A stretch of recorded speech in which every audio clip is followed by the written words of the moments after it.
पढ़ने वाले एक महत्वपूर्ण टॉपिक, और इस टॉपिक का नाम है श्वसन गुणांक यानी रेस्पिरेटरी क्वोशेंट। इस टॉपिक की हम बात करेंगे। जैसे कार्बोहाइड्रेट का श्वसन गुणांक कितना होता है ना, 1 होता है, ठीक है।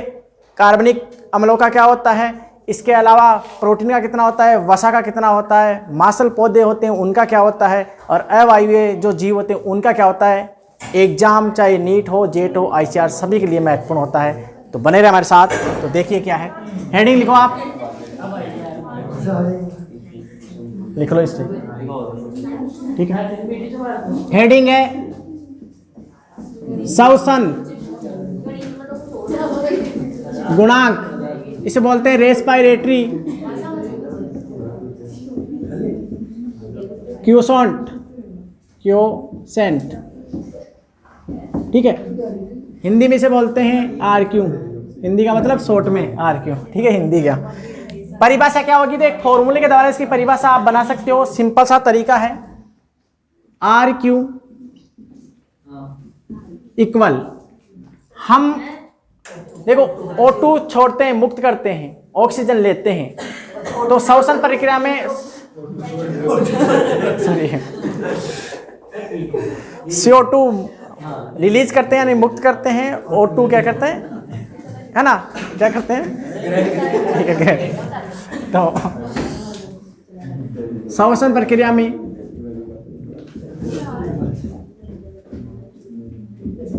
ठीक है, मैं विमुक्त, विमुक्त यानी निकाली गई, बाहर गई, है ना, विमुक्त। विमुक्त का समझते हो ना, हिंदी में रिलीज, अरे मतलब इंग्लिश में रिलीज, है ना। विमुक्त CO2 की मात्रा बटा श्वसन में, श्वसन प्रक्रिया में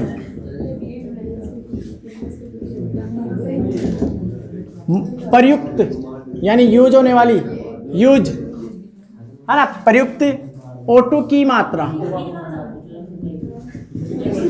का अनुपात। ध्यान से सुन लो मैं क्या बोल रहा हूं।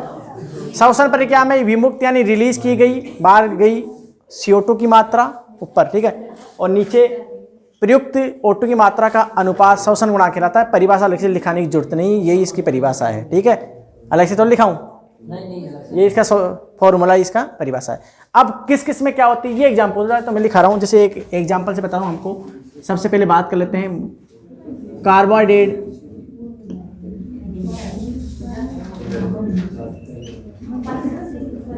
का, शॉर्ट में हम बात करें RQ। देखो कार्बोहाइड्रेट का श्वसन गुणांक क्या होता है, ध्यान से इधर देखे, आवाज नहीं करनी, सुन लेना। लास्ट एक टॉपिक हो जाए, 5-7 लाइनें लिखूंगा बस, ठीक है, वो लिख लो, इंपॉर्टेंट है। एग्जाम में पूछ लेता है, डायरेक्ट क्वेश्चन आता है, पूछता है कितनी होती है, वैसे जैसे पूछता है, ठीक है। कार्बोहाइड्रेट की बात करें तो एक फॉर्मूला इसमें बता दूं, इसका फॉर्मूला जैसे C6H12O6 है। 6 O2 की उपस्थिति में श्वसन प्रक्रिया होगी और इसके फलस्वरूप 6 CO2 बन जाते हैं, जल बन जाता है और एनर्जी बन जाती है, ठीक है। तो हमें तो क्या देखना है, CO2 देखना है, O2 देखना है, इन दोनों का अनुपात निकालना है। तो 6 CO2 बटा 6 O2, तो कट कट के कितना आ जाएगा, 1। तो याद करना है ये आपको कि कार्बोहाइड्रेट का मतलब चाहे ग्लूकोज पूछे, सुक्रोज पूछे, कुछ भी पूछे, 1 होता है, ठीक है। याद करना है इसको, 1 पूछे, ठीक है, ये इसका आंसर है। नेक्स्ट दूसरा, वसाओं का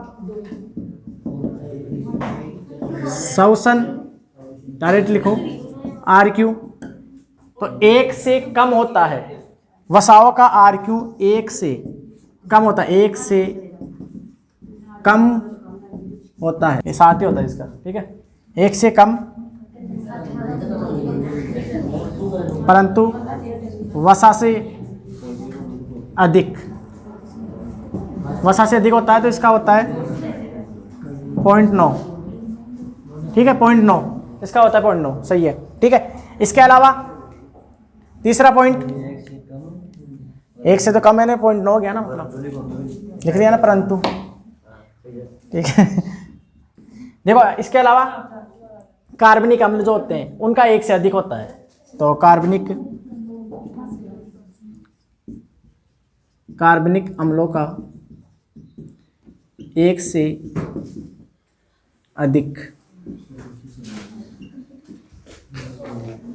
आर क्यों होता है? हाँ ये सही है ना। तो आर क्यू एक से अधिक होता है, जैसे ऑक्जेलिक है ना, उसका 4 होता है ऑक्जेलिक अम्ल का। जैसे आपको बता दूं ऑक्जेलिक अम्ल इसका होता है 4। मैलिक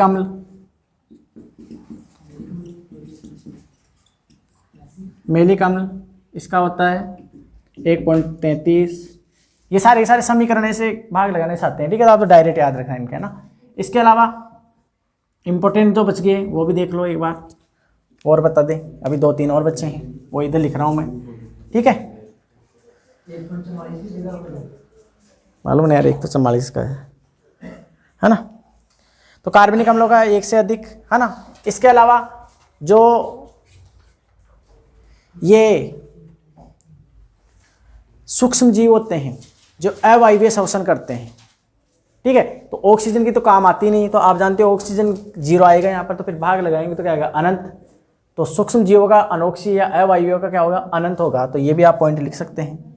5वां सूक्ष्म यानी अवायवीय यानी अनोक्सी श्वसन का आर क्यू वो होता है अनंत, ठीक है। अनंत क्यों? क्योंकि इसमें क्या होता है, सूक्ष्म में ऑक्सीजन प्रयुक्त नहीं होती ना, तो किसी चीज में भाग लगाते हैं 0 का, तो अनंत आता है, ठीक है।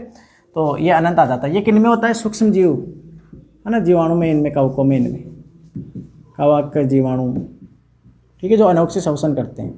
इसके अलावा एक लास्ट का एक और बच गया, वो लिख लो, ठीक है। जो मासल पौधे होते हैं ना, मासल, है ना, मासल जो जैसे ब्रायोफिलम है, नागफनी है ना, इनका जो आर्क्यू होता है ना, इनमें CO2 तो यूज होती नहीं है, ठीक है। हाँ, मांसल जो भी है ना, तो CO2 तो यूज हो नहीं थी, इसलिए इनका 0 होता है, इसका अपोजिट हो जाएगा। तो मांसल पौधों को क्या बोलते हैं? जीरोफाइट बोलते हैं ना। जैसे एग्जाम्पल लिख सकते हो आप, नागफनी, ब्रायोफिलम, पत्थर चट्टा, और भी जो भी है, ठीक है। इनका क्या होता है आरक्यू? तो इनका आरक्यू होता है 0, ठीक है, 0 होता है, 0 होता है, ठीक है। तो डायरेक्ट क्वेश्चन पूछता है इनके आरक्यू, सबके याद कर लेना आप, ठीक है। जिसमें खास रूप से है ना वसा कार्बोहाइड्रेट का इनका ही पूछता है ज़्यादातर, ठीक है, वसा कार्बोहाइड्रेट का, ठीक है। अब 1-2 क्रैप चक्कर और बचा है, ठीक है, और ये चैप्टर क्लियर ऑफ कर दे से परमानेंट, ठीक है।